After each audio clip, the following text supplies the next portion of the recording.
Avez-vous déjà songé qu'une simple erreur, un numéro mal placé, un geste trop rapide, pourrait bouleverser le destin d'une famille entière? En mars 1952, dans la gare agitée de Valence, deux frères s'apprêtaient à voyager seuls pour rejoindre leur mère, qui les attendait déjà à Paris. C'était un trajet banal, parfaitement organisé, comme tant d'autres pour des milliers d'enfants déplacés à l'époque. Mais ce matin-là, au milieu du bruit des sifflets, des valises qui se renversent et du stress des départs, une collision entre deux garçons provoqua un échange d'étiquettes. Un détail minuscule, qui deviendrait pourtant un drame, car quelques heures plus tard, l'un des enfants arriverait à Paris, seul, tandis que l'autre serait envoyé vers une destination inconnue, dans un groupe qui n'était pas le sien. Et pendant 2 longues années, personne ne saurait où il avait disparu. Ce qu'une photo retrouvée bien plus tard révélera, changera tout ce que cette famille pensait savoir. Aujourd'hui, je vais vous raconter cette histoire dramatisée, inspirée de faits qui pourraient arriver dans n'importe quelle époque, dans n'importe quelle gare, à n'importe quel enfant. Avant de commencer, pensez à vous abonner, à liker et à dire dans les commentaires de quelle ville vous nous regardez. Cela nous aide énormément à faire découvrir ces histoires dramatises, pleines de mémoire, de émotions et de leçons de vie. Merci de soutenir ce travail. En 1952, un garçon tient son étiquette de bagage. Mais ce n'était pas son numéro inscrit. Cette photographie granuleuse en noir et blanc, aux bords dentelés et irréguliers, montre un enfant de 10 ans qui ne regarde pas l'objectif.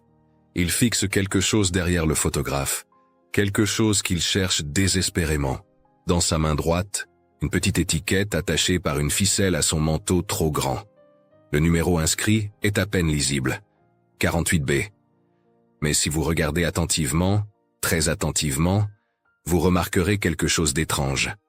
L'étiquette semble avoir été collée par-dessus une autre, plus ancienne. Et dans les yeux de cet enfant, il y a une terreur silencieuse que personne n'a remarquée ce jour-là. Ce garçon s'appelait Léonard Artaud. Et dans exactement 3 minutes, il monterait dans le mauvais train, avec le mauvais numéro, vers la mauvaise destination. Sans son petit frère, sans sa mère, sans personne qui puisse expliquer l'erreur qui allait changer sa vie pour toujours. Mais pour comprendre pourquoi ce moment a détruit une famille pendant 2 ans, il faut revenir 6 semaines en arrière, à Saint-Romain-de-l'Herpe, un village perdu dans les montagnes de l'Ardèche, où Jeanne Artaud venait de recevoir une lettre qui promettait tout ce qu'elle avait toujours voulu pour ses fils. La lettre était arrivée un mardi matin de février, glissée sous la porte de leur petite maison aux murs humides. Jeanne travaillait depuis l'aube à la fabrique textile, ses mains rougies par l'eau froide et les fils de coton. Elle était veuve depuis 1947, quand son mari était mort dans un accident de mine. Depuis 5 ans, elle élevait seule Léonard et Henri, 2 garçons qui grandissaient trop vite dans un village qui n'offrait aucun avenir. La lettre venait d'un couvent-école près de Paris. Il cherchait une cuisinière auxiliaire, logement fourni, salaire décent, et surtout la possibilité d'inscrire ses enfants à l'école du couvent, gratuitement. C'était l'opportunité qu'elle attendait depuis des années. Jeanne accepta immédiatement. Mais il y avait un problème logistique. Elle devait partir en avance pour préparer leur nouveau logement. Les enfants la rejoindraient 2 semaines plus tard, accompagnés par les services ferroviaires. Un système parfaitement organisé à l'époque, utilisé par des milliers de familles en déplacement interne. Les archives nationales françaises de 1952 montrent que plus de 15 000 enfants voyageaient ainsi chaque année, sous supervision officielle, portant des étiquettes d'identification numérotées, pour faciliter leur regroupement au point d'arrivée. C'était sûr. C'était normal. C'était ce que tout le monde faisait. Le soir avant son départ, Jeanne serra Léonard dans ses bras plus longtemps que d'habitude. Son fils aîné, si sérieux pour ses 10 ans, si silencieux.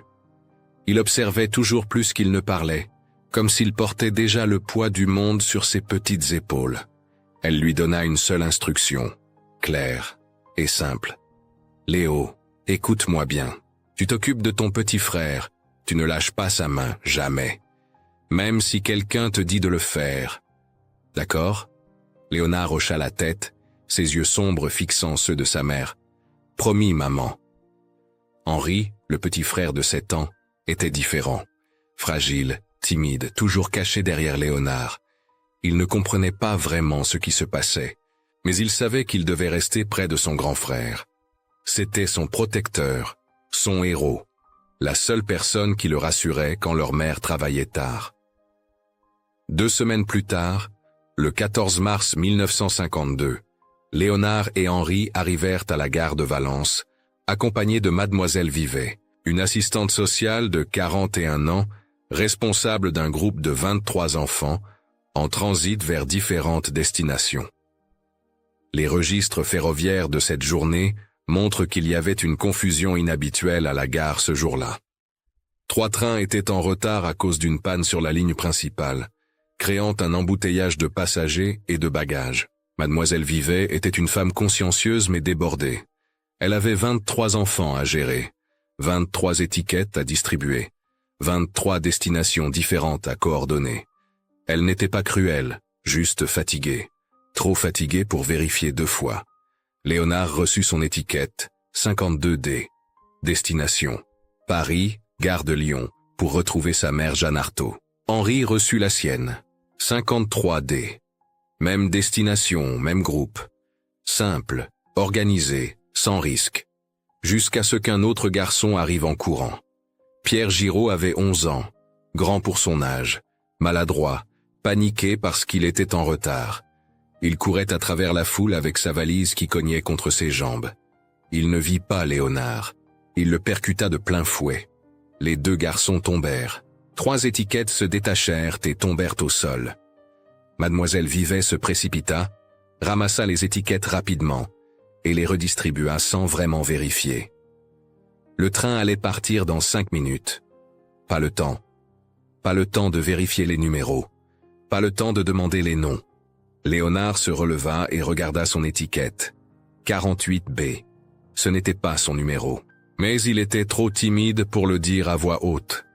Il pensa que peut-être l'assistante sociale avait changé quelque chose. Peut-être que c'était normal. Il ne voulait pas poser de questions et ralentir tout le monde. Pierre Giraud, lui, repartit avec l'étiquette 52D attachée à son manteau. Et Henri gardait la sienne, 53D. Personne ne remarqua l'erreur. La gare était bruyante, pleine de cris d'enfants et de sifflets de train. Mademoiselle Vivet criait des instructions en essayant de rassembler son groupe. Léonard tenait fermement la main de son petit frère, comme sa mère le lui avait demandé. Mais alors qu'ils avançaient vers les quais, quelque chose se produisit. L'étiquette d'Henri se détacha légèrement de son manteau. La ficelle était mal nouée. Léonard s'arrêta pour la réattacher correctement, ses doigts maladroits essayant de refaire le nœud. C'est à ce moment-là que Mademoiselle Vivet cria « Dépêchez-vous! Les numéros indiquent vos wagons. Regardez vos étiquettes et montez !» Léonard leva les yeux. La foule d'enfants se divisait vers différents wagons. Il regarda son étiquette. 48B. Il chercha le panneau correspondant. Wagon 3. Il chercha Henri. Son petit frère était juste à côté de lui. Ou du moins, il l'était il y a 2 secondes. Mais maintenant, dans la marée d'enfants qui se pressaient vers les portes, Henri avait disparu de sa vue. « Henri !» Léonard cria, mais sa voix se perdit dans le chaos. Le sifflet du train retentit, 1 minute avant le départ. Il chercha désespérément, tournant la tête dans tous les sens, et puis il le vit. Henri, petit, perdu, pleurant, poussé par la foule vers un autre wagon. Léonard voulut courir vers lui, mais un fonctionnaire ferroviaire le saisit par l'épaule. « Ton wagon, petit. Numéro 48B, wagon 3. Allez, monte !»« Mais mon frère. »« Ton frère est dans son wagon, ne t'inquiète pas, vous vous retrouverez à l'arrivée. » Le fonctionnaire était gentil, pensant bien faire. Il ne savait pas. Il ne pouvait pas savoir. Léonard monta dans le wagon 3, le cœur battant, cherchant encore Henri à travers les fenêtres. Il le vit une dernière fois, montant dans un autre wagon plus loin sur le quai. Les portes se fermèrent. Le train démarra.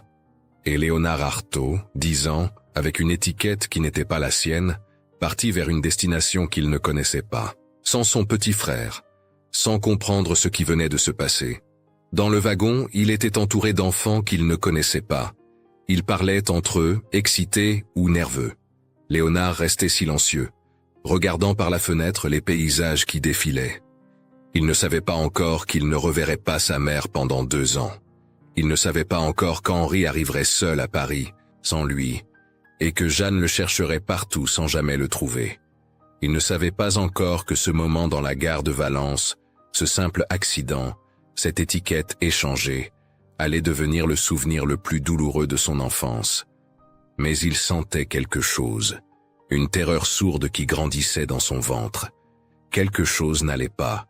Et dans 3 heures, quand le train s'arrêterait dans une ville qu'il ne reconnaîtrait pas, cette terreur deviendrait réalité. Le train s'arrêta à Auxerre 3 heures plus tard. Léonard ne savait même pas où c'était. Il n'avait jamais entendu parler de cette ville. Ce n'était pas Paris. Ce n'était pas là où sa mère l'attendait. Quand les portes s'ouvrirent, un homme en costume sombre attendait sur le quai avec une planchette à la main. Il criait des numéros. 48A, 48B, 48C, groupe 48, par ici. Léonard descendit lentement, serrant sa petite valise contre sa poitrine. Il regarda autour de lui, cherchant Henri, cherchant quelqu'un qu'il connaissait. Mais il n'y avait que des inconnus, des enfants fatigués, des adultes pressés, personne qui semblait le chercher. L'homme en costume s'approcha de lui, vérifia son étiquette. 48B. Parfait. Tu es Léonard? Le garçon hésita. Devait-il dire la vérité? Devait-il expliquer qu'il y avait eu une erreur? Mais comment expliquer quelque chose qu'il ne comprenait pas lui-même? Il hocha simplement la tête. Bien. Tu vas chez les Merciers, des gens bien. Ils ont une ferme à 15 kilomètres d'ici. Tu aideras aux récoltes et tu iras à l'école du village. Allez, monte dans le camion. Léonard essaya de parler. Monsieur, je crois qu'il y a une erreur. Ma mère m'attend à Auxerre, oui. Les papiers sont en ordre. Ne t'inquiète pas, petit, tout va bien se passer. L'homme ne l'écoutait pas vraiment. Il avait 7 autres enfants à placer avant la nuit. Les dossiers de placement rural de cette époque montrent que les délais étaient très serrés. Les familles d'accueil attendaient, les enfants étaient fatigués, et les fonctionnaires devaient terminer leur distribution avant la tombée de la nuit. Léonard monta dans le camion. 5 autres enfants y étaient déjà assis, silencieux, regardant le paysage inconnu avec des yeux vides. Et pendant que Léonard roulait vers une ferme perdue dans la campagne bourguignonne, à Paris, à la gare de Lyon, une autre tragédie se déroulait. Henri Artaud était arrivé, seul. Mademoiselle Vivet le tenait par la main, cherchant désespérément parmi la foule quelqu'un portant une pancarte avec le nom Artaud. Mais personne n'était là. Les archives de la gare montrent que ce jour-là, une grève de transport public avait paralysé plusieurs lignes d'autobus dans Paris. Jeanne était coincée à l'autre bout de la ville, incapable d'arriver à temps. Henri pleurait. Pas bruyamment, juste des larmes silencieuses qui coulaient sur ses joues rondes. « Où est Léo? Je veux Léo. » Mademoiselle Vivet s'agenouilla à côté de lui, essayant de le rassurer. « Ton grand frère arrive bientôt, mon chéri. Il était dans un autre wagon, c'est tout. » Elle ne savait pas. Elle pensait vraiment qu'il allait arriver. Mais les minutes passèrent. 1 heure. 2 heures.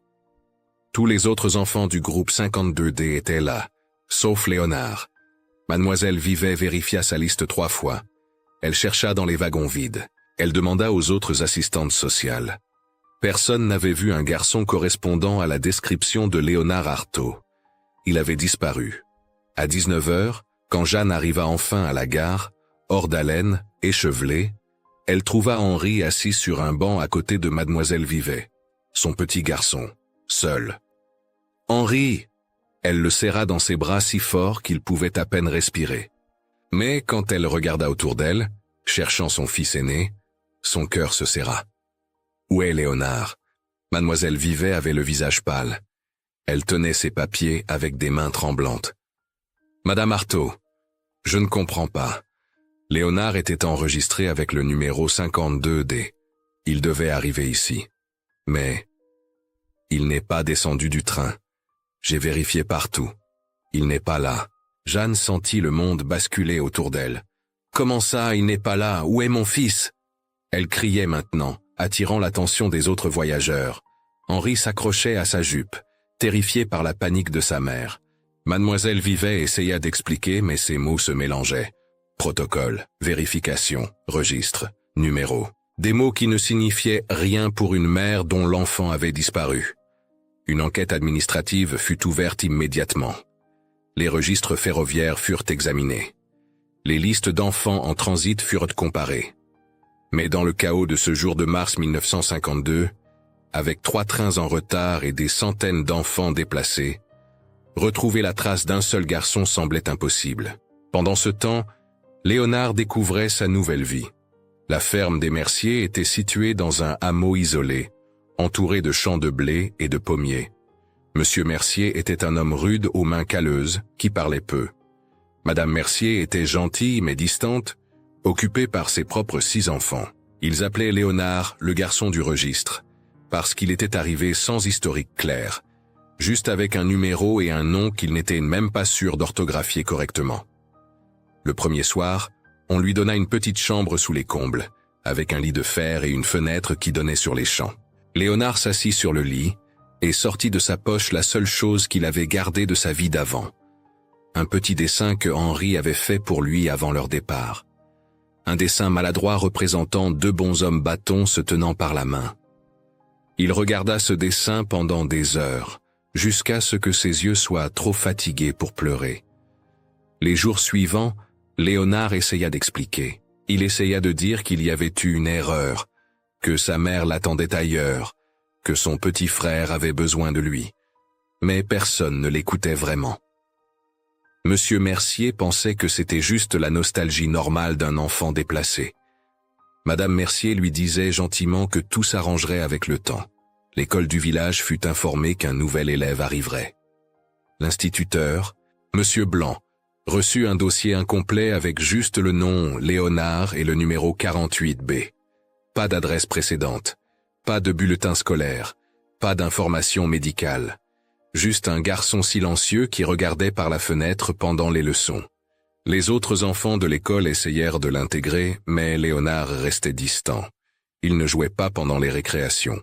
Il ne riait pas aux blagues. Il attendait quelque chose, mais il ne savait pas quoi. À Paris, Jeanne ne dormait plus. Elle passait ses journées à écrire des lettres aux préfectures, aux gares, aux services sociaux, aux orphelinats, à toutes les institutions qui pourraient avoir trace de son fils. La plupart des lettres restaient sans réponse. Quelques-unes revenaient avec des formules polies et inutiles. Nous n'avons pas d'informations sur cet enfant dans nos registres. Les enquêtes administratives de l'époque montrent que des dizaines de cas similaires se produisaient chaque année. Des enfants mal orientés, des numéros échangés, des familles séparées par des erreurs bureaucratiques. Le système n'était pas mauvais par intention, juste débordé. Mais pour Jeanne, ces explications ne signifiaient rien. Son fils avait disparu, et personne ne semblait capable de le retrouver.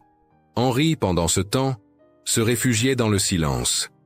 Il avait été placé temporairement dans un pensionnat du couvent où Jeanne travaillait. Il allait à l'école, mangeait ses repas, dormait dans un dortoir avec d'autres garçons, mais il ne parlait presque pas. La nuit, il faisait le même cauchemar. Il voyait Léonard dans la gare, s'éloignant dans la foule, disparaissant. Et quand il se réveillait en pleurant, personne ne pouvait le consoler.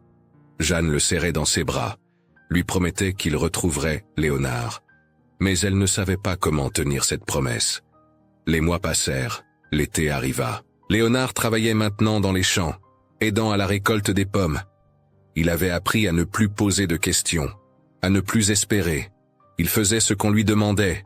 Il allait à l'école, il mangeait, il dormait. Mais chaque nuit, il touchait le dessin de Henri caché sous son oreiller. Et il se demandait si son petit frère se souvenait encore de lui. Ce qu'il ne savait pas, c'est qu'à Paris, Jeanne venait de prendre une décision. Elle n'attendrait plus les réponses des administrations. Elle n'attendrait plus que quelqu'un d'autre retrouve son fils. Elle le chercherait elle-même, village par village, ferme par ferme. S'il le fallait, elle parcourrait toute la France. Mais comment chercher un enfant quand on ne sait même pas où il a été envoyé? La réponse viendrait 2 ans plus tard, d'un endroit inattendu, d'une simple photographie prise à la gare de Lyon, retrouvée dans une archive administrative lors d'une révision nationale des placements d'enfants. Une photographie qui montrerait un garçon tenant une étiquette. L'étiquette 48B, l'étiquette qui n'était pas la sienne. 2 ans passèrent comme une éternité. 1952 devint 1953, puis 1954. Pour Jeanne, chaque jour était une bataille contre le désespoir. Elle travaillait au couvent le jour, économisait chaque centime. Et le soir, elle écrivait. Des lettres, des dizaines, puis des centaines de lettres. Elle contacta toutes les préfectures de France, tous les services sociaux régionaux, tous les orphelinats, les écoles, les familles d'accueil enregistrées. Les réponses étaient rares. Et quand elles arrivaient, elles étaient toutes semblables. Nous n'avons aucune trace d'un enfant correspondant à cette description. Comment pouvait-il simplement disparaître?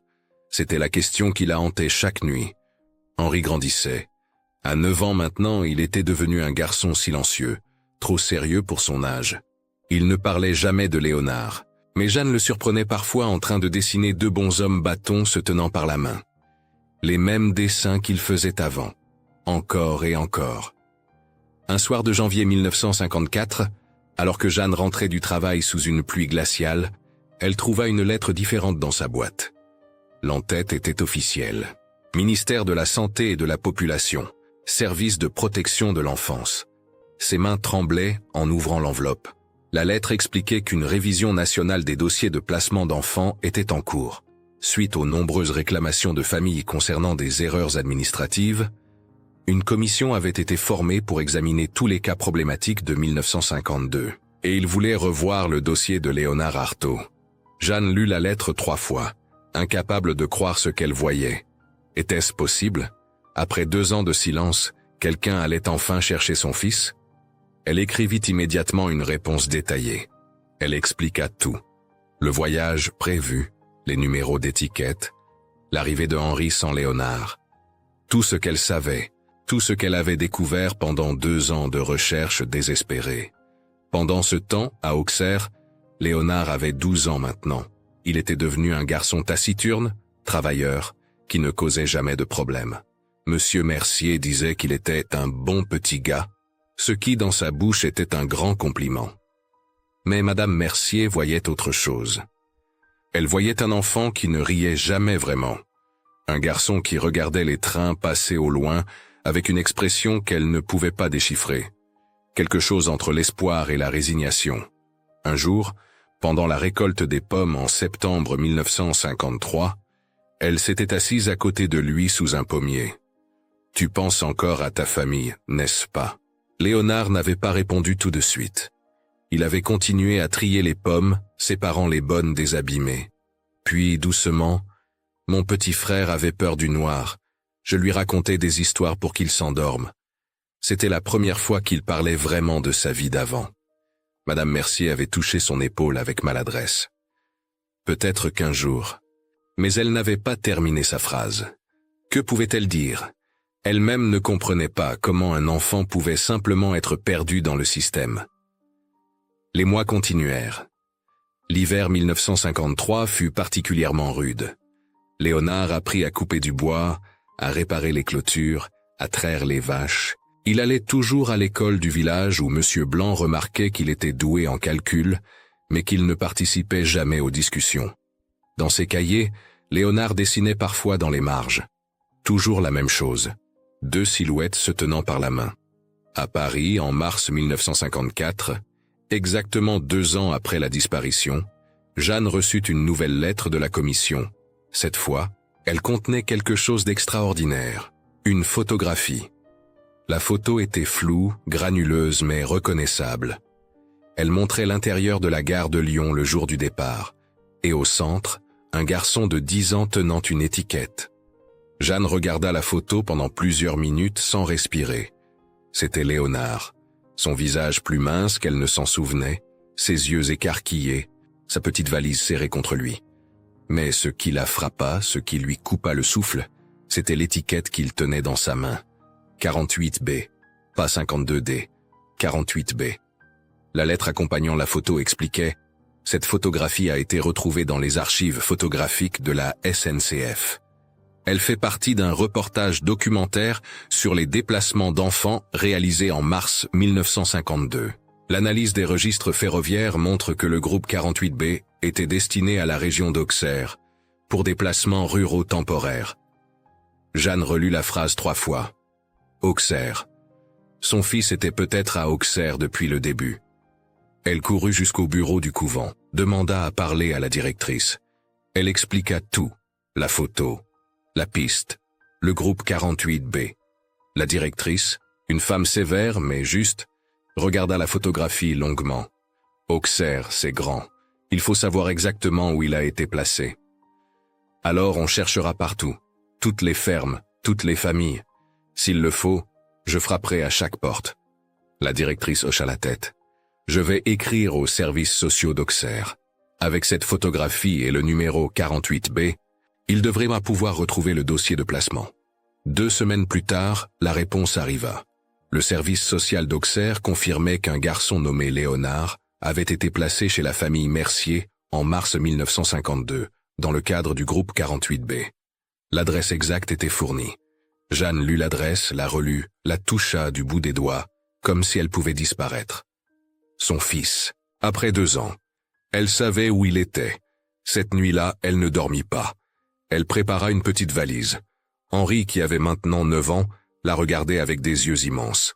« On va chercher Léo ? » ?»« Oui, mon chéri, on va chercher ton frère. » Henri serra contre lui le dernier dessin qu'il avait fait. 2 bons hommes bâtons. Bientôt, ils ne seraient plus seulement des dessins. Le lendemain matin, Jeanne demanda 3 jours de congé au couvent. La directrice accepta immédiatement, glissant même quelques billets dans sa main pour le voyage. « Ramenez-le, Jeanne. Ramenez votre fils. » Le train pour Auxerre partait à 8 heures. Jeanne et Henri arrivèrent à la gare avec 1 heure d'avance, incapables de rester en place. Henri n'arrêtait pas de poser des questions. « Tu crois qu'il se souviendra de moi ? Il se souviendra de tout, mon chéri. Et s'il est fâché que je sois venu sans lui ?» Jeanne s'agenouilla à la hauteur de son fils. « Henri, écoute-moi. Ton frère t'aime plus que tout au monde. Il a attendu ce moment aussi longtemps que nous. Crois-moi. » Le train arriva. Ils montèrent. Et pendant tout le trajet, Jeanne tint la photographie dans ses mains. Cette image floue de son fils perdu, tenant une étiquette qui n'était pas la sienne. Cette étiquette qui avait détruit 2 ans de leur vie. Cette étiquette qui, paradoxalement, allait maintenant les réunir.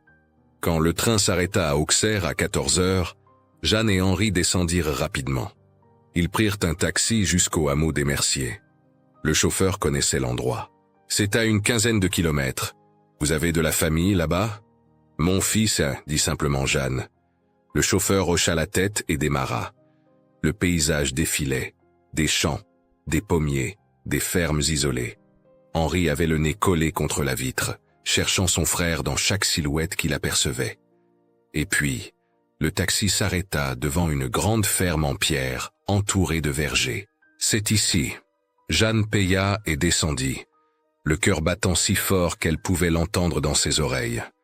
Henri se cacha derrière elle, soudain timide. Madame Mercier sortit sur le pas de la porte, surprise de voir des visiteurs. « Bonjour. Vous cherchez quelqu'un ?» Jeanne essaya de parler, mais sa voix se brisa. Elle sortit la photographie de son sac, la tendit vers Madame Mercier. « Je cherche mon fils, Léonard. Il est ici depuis 2 ans. Il y a eu une erreur, une terrible erreur. » Madame Mercier regarda la photo, puis le visage de Jeanne, puis le petit garçon caché derrière elle. Et quelque chose dans son expression changea. Une compréhension douloureuse, peut-être même de la culpabilité. « Mon Dieu !» murmura-t-elle. « Mon Dieu !» Je savais bien que quelque chose n'allait pas. Elle se tourna vers les champs derrière la maison. « Il est là-bas, sous le pommier. Il aide toujours à la récolte à 7 heures. » Jeanne ne courut pas. Elle marcha lentement à travers le verger, Henri à ses côtés. Et puis elle le vit. Un garçon de 12 ans, assis sous un pommier, un panier de pommes à côté de lui. Plus grand qu'elle ne se souvenait. Plus mince. Mais c'était lui. Léonard leva les yeux quand il entendit des pas dans l'herbe. Il s'attendait à voir Monsieur Mercier ou un des autres enfants de la ferme. Mais au lieu de ça, Il vit une femme qu'il ne reconnut pas tout de suite. Elle portait un manteau sombre, ses cheveux tirés en arrière, son visage marqué par 2 années de chagrin. Mais ses yeux étaient exactement comme dans ses souvenirs. Léonard laissa tomber la pomme qu'il tenait. « Maman ?» Le mot sortit comme un murmure, presque une question, comme s'il ne croyait pas ce qu'il voyait. Jeanne fit encore 3 pas puis s'arrêta.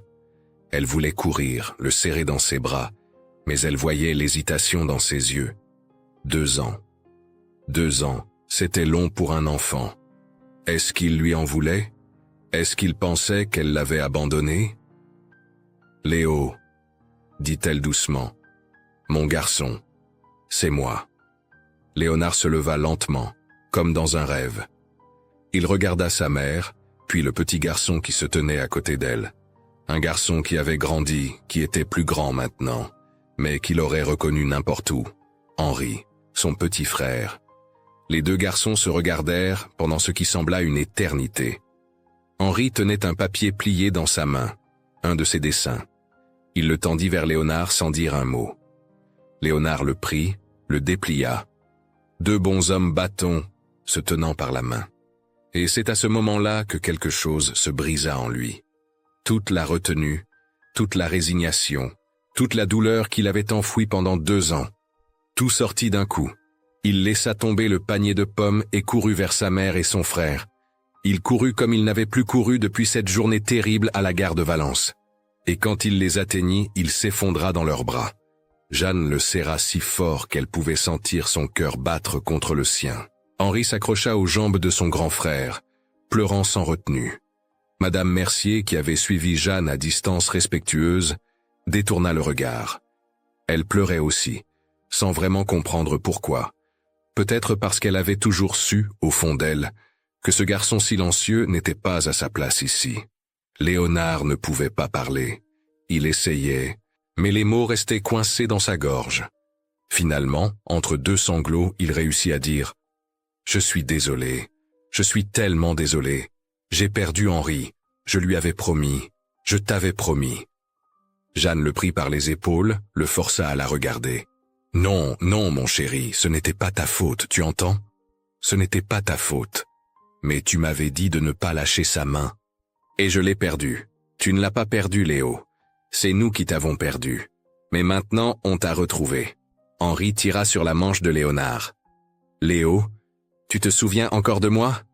Léonard se tourna vers son petit frère, toucha son visage comme pour s'assurer qu'il était réel. « Chaque jour, Henri. Je me suis souvenu de toi chaque jour. » Ils restèrent là, tous les 3 enlacés sous le pommier, pendant plusieurs minutes. Autour d'eux, le monde continuait. Les oiseaux chantaient. Le vent faisait bruire les feuilles. La vie normale d'un après-midi de septembre. Mais pour eux, c'était comme si le temps s'était arrêté. Madame Mercier s'approcha finalement, s'éclaircissant la gorge doucement.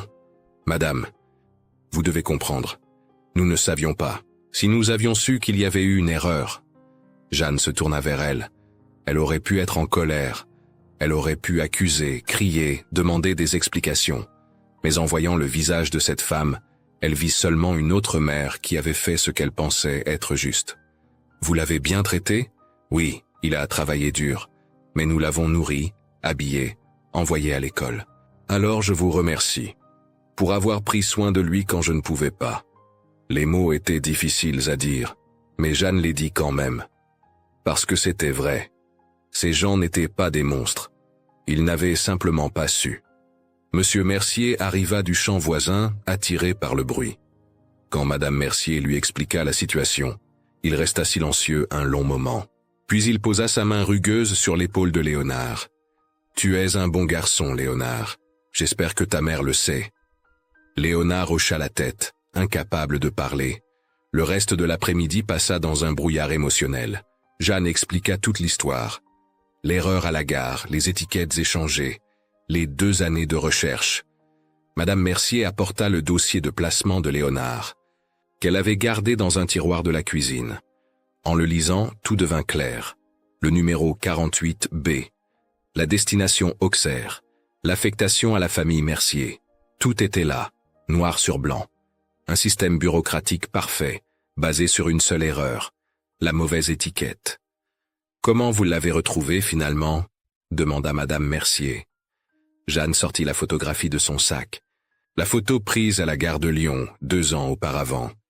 Elle la montra à Léonard. Le garçon la regarda longuement. Il se souvenait de ce moment. Le photographe était apparu pendant la confusion, avait pris quelques clichés du groupe d'enfants.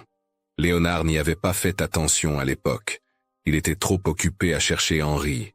Mais maintenant, en voyant cette image de lui-même, tenant cette étiquette maudite, il comprenait. C'était la preuve qu'il n'était pas à sa place dans le groupe 48B. La preuve qu'il y avait eu une erreur. « Cette photo vous a sauvé », dit Madame Mercier doucement. « Sans elle, vous ne l'auriez jamais retrouvée. » Jeanne toucha l'image du bout des doigts. « Elle m'a montré ce que je cherchais depuis le début. Pas un enfant perdu, mais un enfant mal orienté. » Le soir tombait quand Jeanne annonça qu'il devait repartir. Il y avait un train pour Paris à 20h. Il devait être dedans. Léonard rassembla ses affaires. Il n'avait pas grand-chose.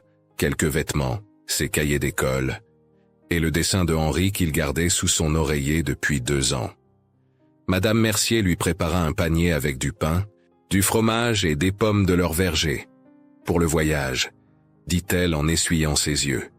Léonard la remercia maladroitement. Il ne savait pas quoi ressentir envers ces gens qu'il avait hébergés pendant 2 ans, sans savoir qu'il participait à une erreur monumentale. Au moment de partir, Henri prit la main de Léonard. Cette main qu'il avait lâchée 2 ans auparavant dans une gare bondée. Cette main qu'il cherchait dans ses rêves chaque nuit. Et cette fois, il ne la lâcha pas. Le taxi arriva. Les 3 membres de la famille Artaud montèrent dedans. Alors que la voiture s'éloignait, Léonard se retourna une dernière fois pour regarder la ferme. Cette maison qui avait été sa prison et son refuge pendant 2 ans. « Au revoir », murmura-t-il. Mais ce n'était pas vraiment un au revoir triste. C'était la fin d'un chapitre, le début d'un autre. Dans le train pour Paris, assis entre sa mère et son frère, Léonard sentit quelque chose qu'il n'avait pas ressenti depuis très longtemps. La sécurité. Henri s'endormit rapidement, la tête appuyée contre l'épaule de Léonard. Jeanne regardait ses 2 fils, incapable de détacher ses yeux d'eux, comme si elle craignait encore qu'ils disparaissent. « Léo », dit-elle doucement, « je veux que tu saches quelque chose. Je ne t'ai jamais abandonné, jamais, pas un seul jour. Je sais, maman. J'ai cherché partout. J'ai écrit des centaines de lettres. Je n'ai jamais arrêté de chercher. Je sais. » Jeanne toucha le visage de son fils. « Tu as grandi. Toi aussi tu as changé. » Ils sourirent tous les deux, un sourire triste mais vrai. Le train traversait la nuit, les ramenant vers leur vraie vie, leur vraie maison, vers Paris où un nouveau départ les attendait. Léonard regarda par la fenêtre les paysages qui défilaient dans l'obscurité, ces mêmes paysages qu'il avait vus 2 ans auparavant, dans l'autre sens, quand il était seul et perdu. Mais maintenant, il n'était plus seul. Et il n'était plus perdu. La photographie qui les avait réunis était toujours dans le sac de Jeanne. Cette image d'un garçon tenant une étiquette qui n'était pas la sienne. Cette étiquette qui avait changé sa vie. Cette étiquette qui, finalement, lui avait permis de rentrer chez lui. Les premières semaines à Paris furent étranges pour Léonard. Tout était nouveau, et pourtant familier. Il se souvenait de sa mère, mais elle aussi avait changé. Plus fatiguée, plus mince, avec des rides autour des yeux qui n'existaient pas avant. Henri était différent aussi. Plus grand, bien sûr, mais surtout plus silencieux. Le petit garçon bavard qui posait 1000 questions avait été remplacé par un enfant qui choisissait ses mots avec soin. Il devait réapprendre à être une famille. Le couvent-école où Jeanne travaillait leur avait donné une petite chambre au-dessus des cuisines. Un espace modeste, mais propre, avec 2 lits et une fenêtre qui donnait sur un jardin tranquille. Les sœurs furent gentilles avec les garçons. Surtout sœur Marie-Thérèse qui leur apportait parfois des biscuits après les repas. Léonard fut inscrit à l'école du couvent. L'institutrice, Madame Dubois, fut informée de sa situation particulière. Elle ne posa pas de questions embarrassantes, ne le força pas à expliquer son absence de 2 ans. Elle le traita simplement comme n'importe quel autre élève. Mais Léonard n'était pas comme les autres. Il avait du retard dans certaines matières, de l'avance dans d'autres. Il savait tout sur l'agriculture, la récolte des pommes, le soin des animaux. Mais il avait des lacunes en histoire et en géographie. Les autres élèves le regardaient avec curiosité. Le nouveau garçon qui était arrivé en plein milieu de l'année scolaire. Certains essayèrent de devenir ses amis. Léonard restait poli mais distant. Ce fut Henri qui l'aida à s'ouvrir à nouveau. Un soir, environ 3 semaines après leur retour, Henri entra dans leur chambre avec ses cahiers de dessin. « Léo, tu veux dessiner avec moi ?» Léonard était en train de faire ses devoirs. Il allait dire non, puis vit l'expression sur le visage de son petit frère. Cette expression qui disait « S'il te plaît, sois mon grand frère à nouveau ». Il posa son stylo. « D'accord. Qu'est-ce qu'on dessine ? Tout ce qu'on a raté. » C'était une idée étrange, mais Léonard comprit. Ils passèrent la soirée à dessiner des scènes imaginaires des 2 années perdues, des anniversaires qu'ils n'avaient pas célébrés ensemble, des Noëls séparés, des moments quotidiens qu'ils auraient dû partager. Ce n'était pas triste, c'était libérateur. Jeanne les trouva endormis tous les deux sur le sol, entourés de dessins. Elle les couvrit avec une couverture et ramassa doucement les feuilles. Elle les garda toutes, rangées dans une boîte en carton sous son lit. Les mois passèrent. L'été 1954 arriva. Henri termina sa première année scolaire avec de bonnes notes. Léonard, malgré son retard, réussit à rattraper le programme grâce à des cours supplémentaires que Madame Dubois lui donnait gratuitement après l'école. Un jour de juillet, Jeanne reçut une lettre officielle. C'était une demande d'entretien de la part de la commission qui avait enquêté sur le cas de Léonard. Il voulait documenter l'histoire complète pour améliorer les procédures de placement d'enfants et éviter que de telles erreurs se reproduisent. Jeanne accepta. Elle amena Léonard avec elle au bureau administratif du 6e arrondissement. Un homme en costume, avec des lunettes rondes et une expression sérieuse, les fit asseoir. « Madame Artaud, Léonard, merci d'être venu. Je m'appelle Monsieur Renaud et je suis responsable de cette enquête. Nous voulons comprendre exactement ce qui s'est passé pour que cela ne se reproduise jamais. » Il posa des questions, beaucoup de questions, sur la gare de Valence, sur les étiquettes, sur les 2 années de séparation. Jeanne répondit à tout avec une précision douloureuse. Léonard lui resta silencieux la plupart du temps. Mais quand Monsieur Renaud lui demanda directement ce dont il se souvenait, il parla. Il parla de la confusion à la gare, de l'étiquette qui n'était pas la sienne, de son arrivée à Auxerre, des merciers qui avaient été gentils, mais qui n'étaient pas sa famille, de la façon dont il touchait le dessin de Henri chaque soir avant de dormir. Monsieur Renaud prit des notes, beaucoup de notes. À la fin de l'entretien, il regarda Jeanne avec une expression que Léonard ne put déchiffrer. Était-ce de l'admiration, de la culpabilité? Madame Artaud, au nom de l'administration française, je vous présente nos excuses les plus sincères. Ce qui est arrivé à votre famille est inacceptable. Le système a failli. Jeanne hocha simplement la tête. Les excuses ne rendaient pas les 2 années perdues. Mais au moins, elle reconnaissait l'erreur. Grâce à votre cas, continua Monsieur Renaud, nous avons identifié 23 autres situations similaires. Des enfants mal orientés, des familles séparées par des erreurs bureaucratiques. Nous sommes en train de tous les résoudre. 23 autres familles qui avaient vécu le même cauchemar. Léonard sentit quelque chose se desserrer dans sa poitrine. Il n'était pas le seul. Ce n'était pas uniquement son histoire. C'était un problème systémique. La photographie que vous avez fournie, dit Monsieur Renaud en regardant Léonard, est devenue un document important pour notre enquête. Elle prouve visuellement l'erreur d'étiquetage. Avec votre permission, nous aimerions l'utiliser dans nos rapports. Jeanne regarda son fils. C'était à lui de décider. Léonard réfléchit. Cette photo le montrait dans son moment le plus vulnérable. Perdu. Seul. Tenant une étiquette qui n'était pas la sienne. Mais elle représentait aussi quelque chose d'autre. La preuve qu'il avait survécu. Qu'il était rentré chez lui. « D'accord, » dit-il finalement. « Si ça peut aider d'autres familles. » Monsieur Renaud sourit pour la première fois. « Vous êtes un garçon courageux, Léonard. » En sortant du bureau, Jeanne prit la main de son fils. « Je suis fier de toi. » Pourquoi ? Parce que tu aurais pu devenir amer, aigri, mais tu as choisi d'aider les autres. Léonard haussa les épaules. Un geste typiquement adolescent. Ce n'est pas de leur faute s'ils ont été perdus aussi. Les années passèrent. 1955, 1956, 1957. Les garçons grandissaient. Henri devint un adolescent joyeux qui aimait le football et dessinait encore, maintenant avec plus de talent. Il rêvait de devenir architecte. Léonard, lui, devint un jeune homme sérieux et travailleur. À 16 ans, il obtint une bourse pour étudier la comptabilité. Il excellait dans les chiffres, dans l'ordre, dans la précision. Peut-être parce qu'il avait vécu le chaos et savait à quel point l'ordre était important. Jeanne vieillit avec grâce. Les années difficiles avaient laissé des marques, mais elle était heureuse. Ses fils étaient avec elle, ensemble. C'était tout ce qui comptait. En 1960, quand Léonard eut 18 ans, M. Renault les contacta à nouveau. Les réformes du système de placement d'enfants étaient complètes. Un nouveau protocole avait été mis en place, avec des vérifications multiples, des photographies obligatoires et un système de suivi familial.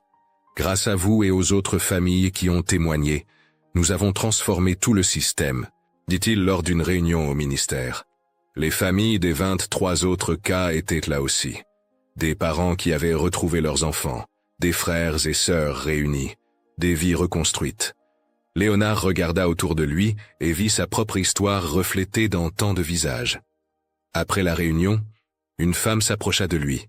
Elle avait environ 40 ans, avec des yeux gentils. « Vous êtes Léonard Artaud ?»« Oui, je suis Madame Giraud. Pierre Giraud était mon fils. C'est avec lui que vous avez échangé les étiquettes ce jour-là. » Léonard se figea. Pierre Giraud, le garçon qui avait couru dans la gare, le garçon qui avait créé l'erreur involontairement. « Comment va-t-il » demanda Léonard prudemment. Madame Giraud sourit tristement.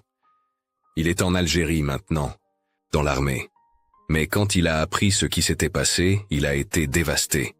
Il se sentait responsable. »« Ce n'était pas sa faute, » dit Léonard immédiatement. « C'était un accident. Nous étions tous des enfants. Je lui dirai que vous avez dit ça. Je pense que ça l'aidera. » Ils parlèrent encore quelques minutes, ces deux inconnus liés par une erreur qui avait changé des vies. En 1962, Léonard se maria. Une fille qu'il avait rencontrée à l'université, douce et intelligente. Henri fut son témoin. Jeanne pleura pendant toute la cérémonie, des larmes de joie cette fois. Pendant la réception, Henri fit un toast. « À mon frère Léonard, qui m'a tenu la main quand j'étais petit, qui l'a lâché par accident pendant 2 ans, mais qui ne l'a jamais vraiment lâché dans son cœur. » Et tout le monde applaudit. Léonard serra son frère dans ses bras. En 1964, Léonard eut un fils. Il le nomma Henri, comme son frère. Pas pour remplacer mais pour honorer. Et dans le tiroir de sa table de nuit, soigneusement protégée dans une enveloppe, il gardait la photographie. Cette image de lui à 10 ans, dans la gare de Lyon tenant l'étiquette 48B. Il la montrait parfois à son fils quand il était assez grand pour comprendre. « C'était papa quand il était petit ?»« Oui. »« Pourquoi tu as l'air si triste ?»« Parce que j'étais perdu. »« Mais mamie t'a retrouvé ?»« Oui. Mamie m'a toujours retrouvé. » La photographie n'était dans aucun musée, aucune archive publique. Elle était là, dans une maison ordinaire, dans une famille ordinaire. Parce que cette histoire n'appartenait pas à l'histoire officielle. Elle appartenait à eux, à une mère qui n'avait jamais abandonné, à un garçon qui avait survécu à 2 ans de solitude, à un petit frère qui avait attendu, à une famille qui s'était reconstruite, morceau par morceau. L'étiquette 48B n'était plus un symbole d'erreur. C'était devenu un rappel que même dans les systèmes les plus organisés, ce sont les personnes qui comptent. Que l'amour familial résiste aux distances, aux années, aux bureaucraties. Que se perdre ne signifie pas être perdu pour toujours. Et que parfois, le chemin du retour commence avec une simple photographie et la détermination d'une mère qui refuse d'oublier. Jeanne mourut en 1979, entourée de ses fils et de ses petits-enfants.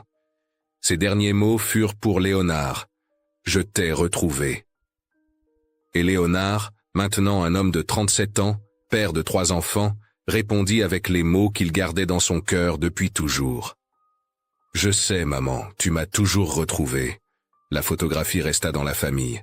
transmise de génération en génération, non pas comme un souvenir de douleur, mais comme un témoignage de résilience, un rappel que les erreurs peuvent être corrigées, que les familles peuvent guérir, que 2 ans ne sont rien comparé à toute une vie d'amour, et qu'un garçon avec une étiquette qui n'était pas la sienne a quand même trouvé son chemin vers la maison.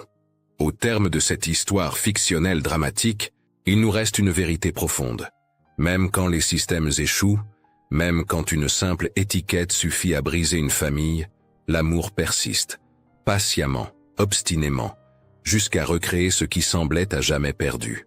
Parfois, la vie nous éloigne, mais elle nous offre aussi des chemins inattendus pour revenir vers ceux qui nous aiment. Et peut-être que la plus grande force d'une famille n'est pas l'absence d'erreur, mais sa capacité à se retrouver malgré elle. Et vous, qu'est-ce que cette histoire vous fait repenser? Avez-vous déjà vu un objet, une photo, ou un détail minuscule qui a changé votre façon de comprendre votre propre histoire? Que signifie pour vous retrouver quelqu'un après des années d'absence, même symbolique? Dans quelle situation de votre vie une simple décision administrative a-t-elle eu des conséquences plus grandes que prévues?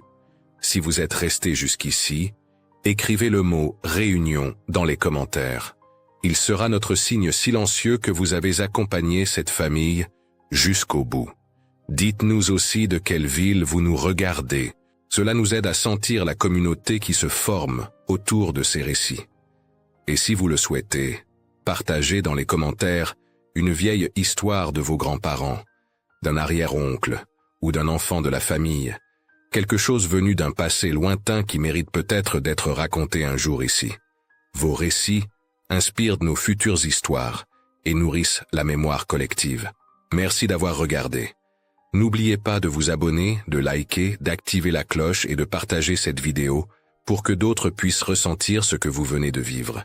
Et maintenant, si vous souhaitez aller plus loin, cliquez sur la vidéo qui apparaît à l'écran. Une autre histoire vous attend.